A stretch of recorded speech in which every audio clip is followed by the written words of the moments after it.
Hi గారు, welcome to our channel. ప్రస్తుతం మనతో పాటు దాము బాలాజీ గారు సీనియర్ జర్నలిస్ట్ ఉన్నారు. వాటితో ఒకసారి మాట్లాడదాం. సార్ నమస్కారం. నమస్తే సార్, జమ్మూ కాశ్మీర్లో ఉగ్రదాడి తర్వాత పాకిస్తాన్కి ఇండియాకి మధ్య ఒక యుద్ధ వాతావరణం అయితే నెలకొంది. అయితే ఈ నేపథ్యంలో ఇంకొక వార్త వైరల్ అవుతుంది. అది రెండు దేశాల మధ్య సైబర్ వార్ జరిగే అవకాశాలు ఉన్నాయని చెప్తున్నారు. మరి సైబర్ వార్ జరిగితే ఏ విధంగా ఉంటుంది? ఆ సెల్ ఫోన్లు మొత్తం కూడా పేలిపోతాయని కూడా చెప్తున్నారు. ఇజ్రాయెల్ ఆల్రెడీ ఒకటి చేసింది. మరి ఇప్పుడు ఇండియా పాకిస్తాన్ మీద కానివ్వండి, లేకపోతే పాకిస్తాన్ ఇండియా మీద కానివ్వండి చేసే అవకాశాలు ఉన్నాయని కూడా అంటున్నారు. మరి ఏ విధంగా ఉంటుంది సార్ ఇది వస్తే? లాస్ట్ ఇయర్ ఇజ్రాయెల్ లెబనాన్లో ఒకే రోజు పేజర్స్ అంటారు, అంటే సెల్ ఫోన్కి ముందుగా వాడే సెల్ ఫోన్ రాకముందు ఈ పేజర్స్ అనేవి వాడేవాళ్ళు. చిన్న అంత ఉంటుంది ఇన్స్ట్రుమెంట్, అది మెసేజ్ రిసీవ్ చేసుకుంటాం దాన్ని తప్ప దాని నుంచి పంపించలేము. వాళ్ళు ఏంటంటే ఆల్రెడీ సెల్ ఫోన్లు పేల్చేస్తారు కాబట్టి పేజర్స్ వాడడం వాళ్ళు మొదలుపెట్టారు. ఆ పేజర్స్ని వాకీ టాకీస్ని రెండింటిని కూడా ఇజ్రాయెల్ సంస్థ పేల్చేసింది. ఆ పేల్చడం వల్ల వందలాది మంది చనిపోయారు, వేలాది మంది గాయపడ్డారు. ఇప్పుడు మన ఇండియాకి పాకిస్తాన్కి వార్ వచ్చే పరిస్థితి ఉంది. ఎందుకంటే మోడీ చాలా సీరియస్గా హెచ్చరించాడు. మేము we identify, we trace and we punish the every terrorist and their backers అన్నాడు. సో టెర్రరిస్టుల వరకు ఓకే, కానీ బ్యాకర్స్ అంటే ఎవరు? పాక్ ఆర్మీ, పాక్ ఐఎస్ఐ, మొత్తానికి పాక్ ప్రభుత్వం. సో కాబట్టి వార్ వచ్చే అవకాశం ఉంది. ఎందుకంటే 2019లో పుల్వామా దాడిలో 40 మంది సిఆర్పిఎఫ్ జవాన్లు చనిపోయిన తర్వాత మన వాళ్ళు సర్జికల్ స్ట్రైక్ బాలాకోట మీద చేశారు. అక్కడ ఉన్న టెర్రరిస్టు క్యాంప్స్ని దాదాపు ఒక కొన్ని నిమిషాలు, 12 నిమిషాలు ఎంతో అక్కడ ఉండి చేసేసి మళ్ళీ అంత వేగంగా వచ్చేసారు. ఇప్పుడు అలాంటి సాధ్యం కాదు. ఎందుకంటే టెర్రరిస్టులు అలర్ట్ అయిపోయారు. వాళ్ళు కూడా ఆ క్యాంప్స్ అవన్నీ లేకుండా చూసుకున్నారు. సో వాళ్ళు రెడీగా ఉన్నారు, అటాక్ చేయబోతున్నాను వాళ్ళకి కూడా తెలుసు. కాబట్టి ఇప్పుడు ఇంక వేరే చేయాలి. ఈ వేరే ఏం చేయబోతున్నారు అనేది ఇప్పుడు చర్చ. సో దీంట్లో సైబర్ అటాక్స్ చేసే అవకాశం ఉందా? పాకిస్తాన్ కూడా ఇంతకు ముందులాగా ఉండకుండా పాకిస్తాన్కి చైనాకి మధ్య ఇప్పుడు మంచి సంబంధాలు ఉన్నాయి. చైనా టెక్నాలజీ పాకిస్తాన్కి అందిస్తుంది. ఆల్రెడీ చైనా పాకిస్తాన్ ఎకనామిక్ పోల్వో అనే ఒక సంస్థ పెట్టుకున్నారు, సిపెక్ అంటారు దాన్ని. అంటే దాదాపు $30 బిలియన్ చైనా పాకిస్తాన్కి అందిస్తుంది. అనేక ప్రాజెక్టులని చైనా నిర్మిస్తూ ఉంది. అందులో భాగంగా టెక్నాలజికల్గా కూడా China adverse persistent threats APT-36 అంటారు. ఈ APT-36 ఆపరేషన్ సైడ్ స్కోపీ అనే దీన్ని ప్రోగ్రామ్ని ఆల్రెడీ పాకిస్తాన్లో చైనా చేస్తుంది. అంటే టెక్నికల్గా సైబర్ పరంగా కూడా టెక్నాలజీని పాకిస్తాన్కి చైనా అందిస్తుంది. ఇప్పుడు పాకిస్తాన్కి ఇండియాకి మధ్య వాతావరణంలో చైనా మన వైపు నిలబడదు, ఖచ్చితంగా పాకిస్తాన్ వైపే నిలబడుతుంది. కాకపోతే డైరెక్ట్గా ఓపెన్గా నిలబడదు, కానీ అండర్ కరెంట్గా హెల్ప్ చేస్తుంది. ఈ క్రమంలో పాకిస్తాన్ ఇండియా మీద సైబర్ వార్ఫేర్ చేసే అవకాశం ఉందా? ఎందుకంటే ఇజ్రాయెల్ మన దేశం వైపు ఉంది, కానీ ఇజ్రాయెల్ కూడా ఏంటంటే వాళ్ళ దేశంలో ఎవరికి డబ్బులు ఇస్తే వాళ్ళకి ఇస్తుంది. ఇప్పుడు పెగాసస్ అనే ఒక మాల్వేర్ సాఫ్ట్వేర్ ఉంది, అది మనకే అమ్మింది, పాకిస్తాన్కి కూడా అమ్మింది. పాకిస్తాన్ దగ్గర కూడా పెగాసస్ ఉంది. అలాగా మామూలు చాలా దేశాలు ఏం చేస్తుంటాయంటే యుద్ధం వస్తే మంచిది అనుకుంటుంటారు వాళ్ళు. ఎందుకంటే ఇరువైపులా వాళ్ళ ఆయుధాలు, వాళ్ళ టెక్నాలజీ కొంటారు కదా. అమెరికా అదే కదా చేసింది. సో అలాగా ఇప్పుడు ఇజ్రాయెల్ కూడా చేయొచ్చు. ఇజ్రాయెల్ మనకు ఫ్రెండ్లీగానే ఉంది, కానీ పాకిస్తాన్కి అమ్మదనేమి గ్యారంటీ లేదు. చైనా అయితే ఓపెన్గా అమ్ముతుంది. ఈ నేపథ్యంలో పాకిస్తాను మన దేశంలో ఎటువంటి సైబర్ అటాక్స్ చేయొచ్చు? మన సెల్ ఫోన్లు, ఎందుకంటే మనకు ఎక్కువగా చైనా నుంచే ఫోన్లు ఎక్కువ వస్తుంటాయి. ఆ ఫోన్లలో ఏమైనా బ్యాటరీలు పెట్టి రిమోట్గా పేలితే ఒకేసారి లక్షలాది ఫోన్లు పేలిపోయే అవకాశం ఉంది. సో అట్లాగే మన ఎలక్ట్రానిక్ గూడ్స్ కూడా అనేక గూడ్స్ మేడ్ ఇన్ చైనానే. సో అట్లేమన్నా పెట్టే అవకాశం ఉందా? సో మన సెల్ ఫోన్లన్నీ పేలిపోతాయా? మనం చెవులో పెట్టుకొని వినే మైక్రోఫోన్లన్నీ పేలిపోతాయా? ఇలాంటి డౌట్లు అయితే చాలామందికి వస్తున్నాయి. ఇది సాధ్యమా కాదా? అసలు సైబర్ వార్ ఎలా ఉండొచ్చు అనేది మనం చెప్పుకుందాం. సైబర్ వార్ ఎలా ఉండొచ్చు అంటే, number 1 fishing emails, fishing techniques అంటారు. అంటే మన ఈమెయిల్స్ని, మన వెబ్సైట్లని వాళ్ళు ఆక్యుపై చేసి ఫేక్ వెబ్సైట్స్ని క్రియేట్ చేయడం ద్వారా ఫిషింగ్ ఈమెయిల్స్ని చేసి వాళ్ళు అటాక్ చేయొచ్చు. దీన్ని రివర్స్ ర్యాట్ 2.0 అని ఒక సాఫ్ట్వేర్ ఉంది. రివర్స్ ర్యాట్ అంటే అర్థం రిమోట్ యాక్సెస్ ట్రోజన్స్ అంటారు. సో ఇది ఒక పద్ధతి. రెండో పద్ధతి మాల్వేర్ అండ్ ర్యాట్ అనమాట. అంటే పెగాసెస్, జెనో ర్యాట్ అంటారు, స్పార్క్ ర్యాట్ ఉంది, కర్ల్ బ్యాక్ ర్యాట్ ఉంది. ఇలాంటి ప్రోగ్రామ్స్ ద్వారా మాల్వేర్స్ని మన సిస్టమ్స్లోకి పంపించి మన సిస్టమ్స్ని హ్యాక్ చేయడం అనేది చేయొచ్చు. అంటే అక్కడ స్టేట్ గవర్నమెంట్ వింగ్స్లు చేస్తారు. అట్లాగే యాక్టివిస్టులు అంటారు. యాక్టివిస్టులు అంటే హ్యాకర్స్ని యాక్టివిస్టులు అంటారు అనమాట. హ్యాకర్స్ కమ్ యాక్టివిస్టులను కలిపి యాక్టివిస్టులు అంటారు. అలాంటి వాళ్ళు కూడా పాక్లో బాగానే ఉండారు.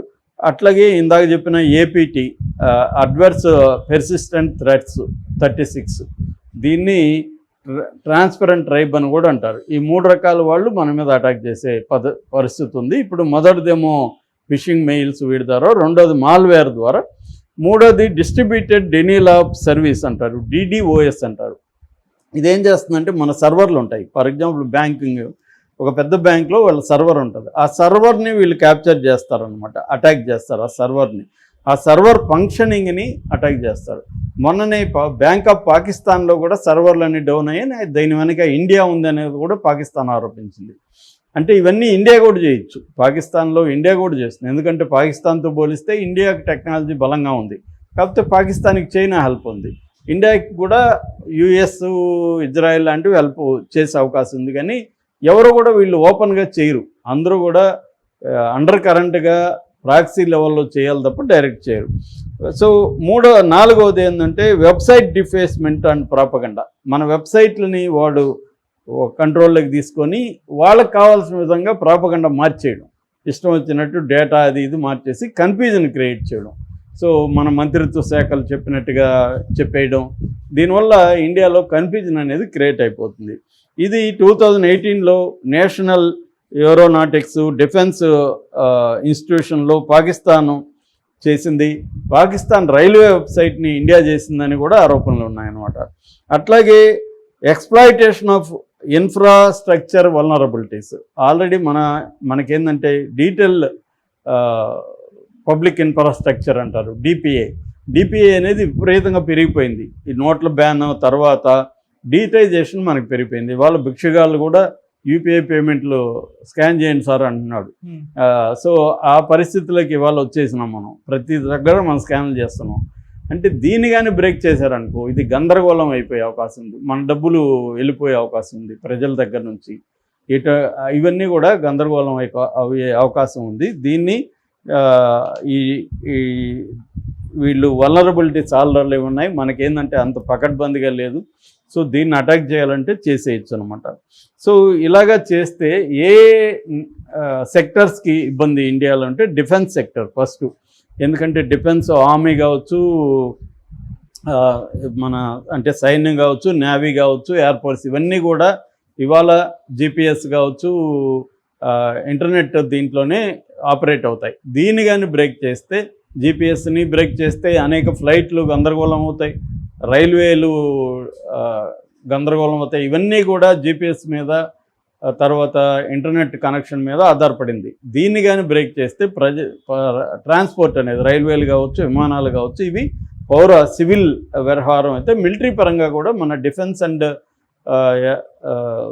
మిలిటరీ పరంగా ఆర్మీ, ఈ 2 సెక్టర్స్ కూడా దెబ్బతినే అవకాశం ఉంది. అట్లాగే మన క్రిటికల్ ఇన్ఫ్రాస్ట్రక్చర్, ఇందాక చెప్పిన బ్యాంకింగ్, ఫైనాన్స్, ఇవన్నీ కూడా నిలిచిపోయే అవకాశం ఉంది. మనకు ఒక రోజు నిలిచిపోయినా కూడా కొన్ని వేల కోట్ల ఆస్తులు, డబ్బులు డిస్టర్బ్ అయిపోయే అవకాశం ఉంది. అట్లాగే హెల్త్ కేర్ సెక్టర్ కూడా ప్రధానంగా ఇంటర్నెట్ బేస్డ్ ఆధారపడింది. కాబట్టి హెల్త్ కేర్ సెక్టర్ని కానీ డిస్టర్బ్ చేస్తే అనేక మంది ప్రాణాలు పోయే అవకాశాలు కూడా ఉన్నాయి. అట్లాగే ఎనర్జీ, న్యూక్లియర్, మన న్యూక్లియర్ నిన్ననే చెప్పాను నేను, 172 న్యూక్లియర్ హెడ్స్ ఉన్నాయి, మనకి న్యూక్లియర్ ఫెసిలిటీస్ ఉన్నాయి. దాన్ని బ్రేక్ చేస్తే వాళ్ళు కానీ అది కూడా ఇబ్బందులకు వెళ్తాం. సో ఇది ఇద్దరు కూడా చేయగలగరు. ఇండియా కూడా అక్కడ చేయగలదు, వాళ్ళు ఇక్కడ చేస్తారు. మరి ఎవరు స్టార్ట్ చేస్తారు? ఆల్రెడీ పాకిస్తాన్ ఆరోపిస్తుంది, వాళ్ళ బ్యాంక్ ఆఫ్ పాకిస్తాన్ని మన వాళ్ళు క్యాప్చర్ చేసుకొని డిస్టర్బ్ చేస్తున్నారని పాకిస్తాన్ ఆరోపిస్తుంది. సో పాకిస్తాన్ కూడా రావచ్చు. సో వార్ అంటూ స్టార్ట్ అవుతాయి. చాలామంది ఇవేవి తెలియకుండా మీరు స్టార్ట్ చేసేయండి సార్ వారు, మేము ఉన్నాం సార్ అని మాట్లాడుతున్నాను. నిన్న రేవంత్ రెడ్డి కూడా పాకిస్తాన్ని బ్రేక్ చేసేయండి సార్ అంటున్నాడు. ఇవన్నీ కూడా ఏంటంటే ప్రాక్టికల్గా ఆలోచించకుండా ఆవేశంలో మాట్లాడే మాటలు. ఆవేశంలో మనం మాట్లాడకూడదు.